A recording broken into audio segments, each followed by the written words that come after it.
gorgeous Mev! So yes guys, kung gusto nyong malaman kung paano ko gagamitin yung rejuvenating set, just keep on watching. So what's up guys, welcome back to my channel. So it's me again, gorgeous Mev. So for today's video, gagamitin ko yung rejuvenating set for the first time. And yung gagamitin ko rejuvenating set is yung usong-uso ngayon, which is the Brilliant Skin na pinag-model ni Andrea Valentes. So, ayun guys, ito na siya. And hindi ko siya in-open. Excited na akong gamitin siya. So, yan ko pa lang siya. Titingnan. Ayan. Mas natin sa mga. So, ito yung soap. The Brilliant. Ayan. And, ito naman yung sunscreen. Ayan. And, ito naman yung night. Ito naman yung night cream guys. And, ito naman yung toner. So, ayun guys, yung first step is the KOJIC soap. And, dahil masyadong malaki yung KOJIC soap and pang 1 month natin siya, so, kinat ko na yung ating KOJIC soap. Ayan. So, kitang-kita sa kanya na masyado siyang matapang. And, kulay orange talaga siya. So, magtatap lang ako ng hand ko dun sa soap. And, i-apply natin. Sabi kasi nila masyado daw matapang yung soap ng Brilliant. So,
papatuyuin lang natin siya. Tayo natin siyang matuyo and susunod na natin ang ating rejuvenating toner. tingnan natin ang ating toner.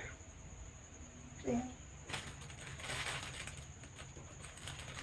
So, bago ko gumamit nito is, syempre nag-research na muna ako about dito sa Brilliant and ano yung mga karaniwang nangyayari sa iba, kung bakit namumulo yung mga mukha nila, and hindi na ayun yung mga paggamit nila ng Brilliant na parang yung iba nagsusugat, diba?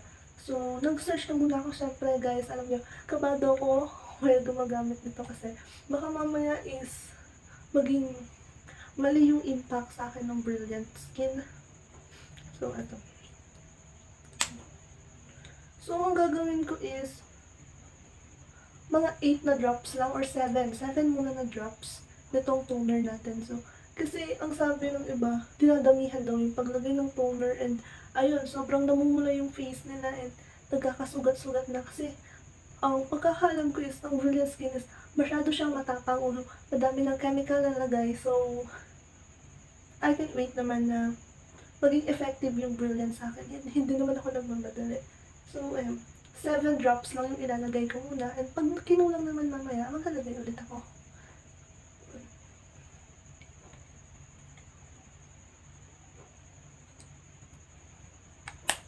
Ayan. So, unahin natin is yung bandang dito natin.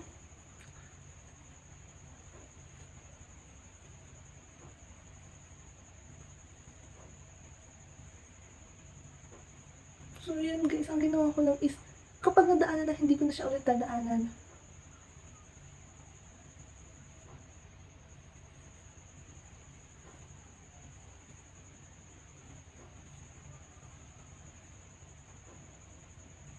So, upwards lang paglagay ka na. So, ganun din sa ating nose.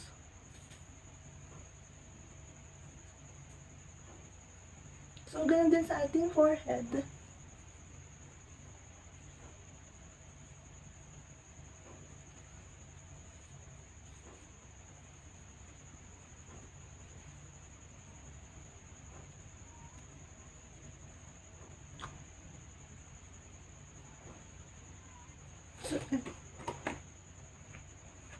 So, ayun, 7 drops is enough na para sa face ko.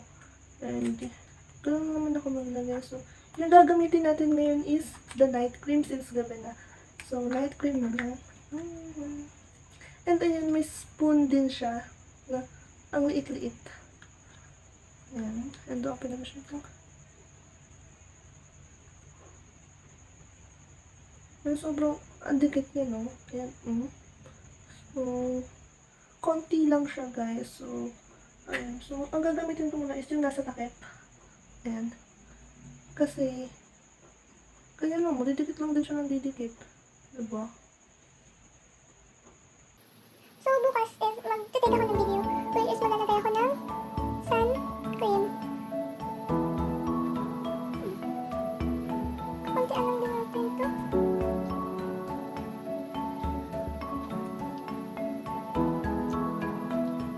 So, kung bakit ako gumamit nitong Brilliant Skin is, ayun, as you see, madami kong dots sa mukha. Nakapag nagpipicture ako, kita-kita talaga siya sa camera. And kahit sa, pag naglalagay ng makeup, ganun, kitang-kita siya and ang pangit niya tignan.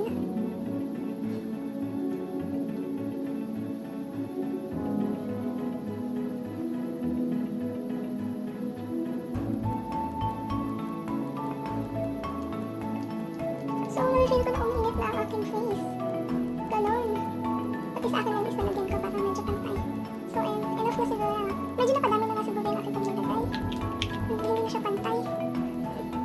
So, ganun ulit na. Siyempre, yung paggaganda namin is gentle din. Para hindi masyadong ma-stress ang ating face. Kamukha na pag-apply natin sa ating toner is ganun lang din.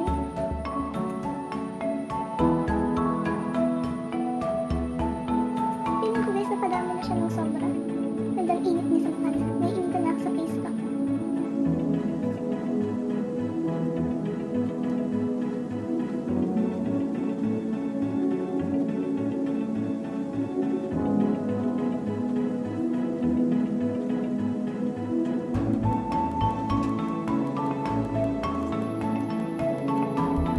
So, ayun guys, tatlo lang yung ginamit natin ngayong gabi.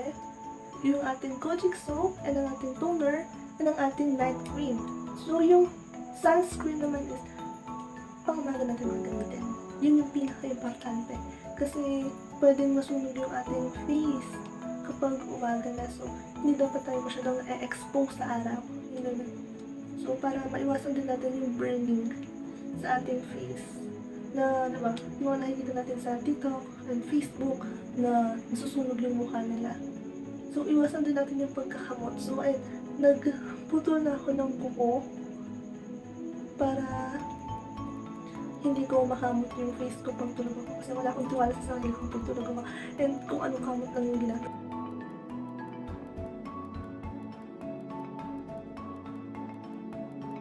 So, ayun guys, kung kagabi is yung ginamit natin is ang ating night cream. And ngayon naman is gagamit natin is ang ating sunscreen cream. Siya yung nagamitin natin pag-cream. And yung sunscreen natin is yung pinaka-importante. So, ang sunscreen natin, so, since na masyado tayong exposed sa araw, so, maglalagay tayo nito every 2 hours or 3 hours para sure na hindi mag-burn yung ating skin. Yung gaya lang din ng kagabi is ganoon din. Mag-wash tayo ng with KOJIC soap ng Brilliant. And after natin mag-wash ng KOJIC soap ng Brilliant is pupunta naman tayo dun sa ating toner and susunod natin ang ating cream. Ang pagkakaiba lang naman sa day and night is yung mga cream natin. Kamukha na kagabi, 7 drops lang din yung ilalagay ko.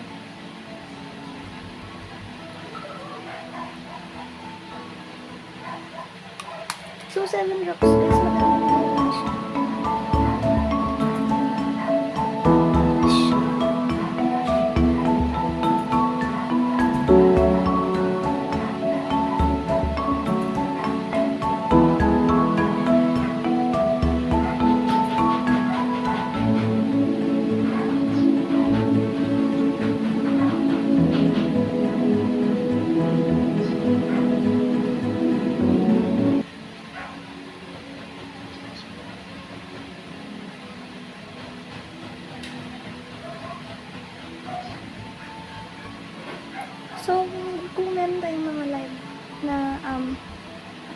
pimples, pwede natin siyang mabalance. So, magdala tayo ng isa pang drops para dun sa ating light pimple. So, mabarong natin siya para mga 5 seconds, mga 10. So, and dito naman tayo.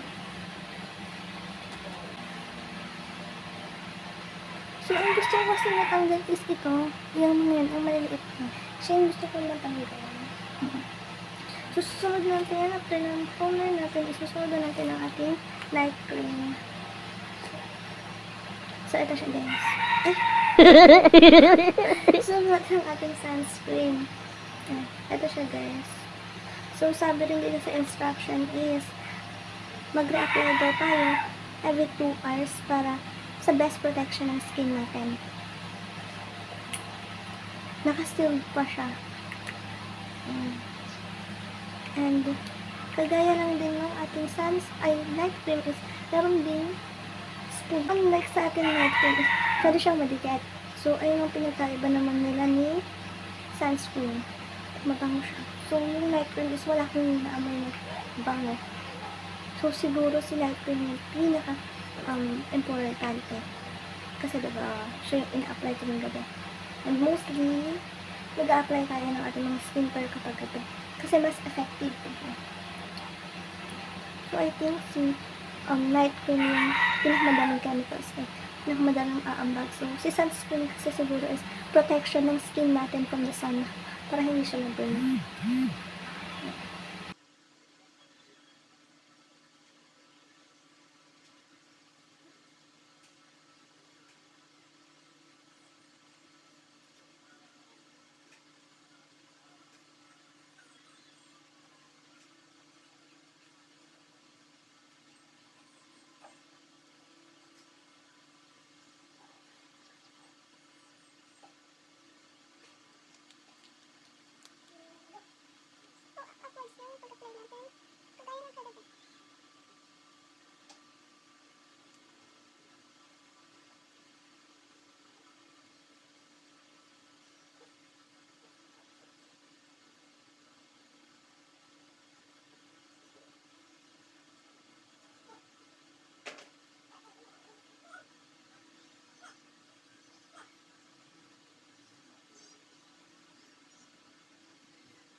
So here's the shout out. Here's the shout out. Shout out kay Raymond Pagdusalan, Cassidy Kelly, Warly Butlig, John Ray Ahop, and Jasmine Nebrida. So ayun guys, that's all for today. And every week or every day ko kayong i-update sa mga pagbabago sa aking mukha or kung ano yung mga nararamdaman ko by using this product. So yes guys, that's all for today. At kung may natutunan ka sa video na to, give a thumbs up. At kung bago ka naman sa YouTube channel na to, subscribe to my channel and click the notification bell na rin para ma-notify ka sa mga video i-upload ko. And kung meron ka namang suggestion or comment it below. And gagawin ko yung best ko para magawa yung mga suggestion nyo. At kung gusto mo namang ma-shoutout kita, comment mo lang din sa baba and i-shoutout kita sa susunod ko pang video.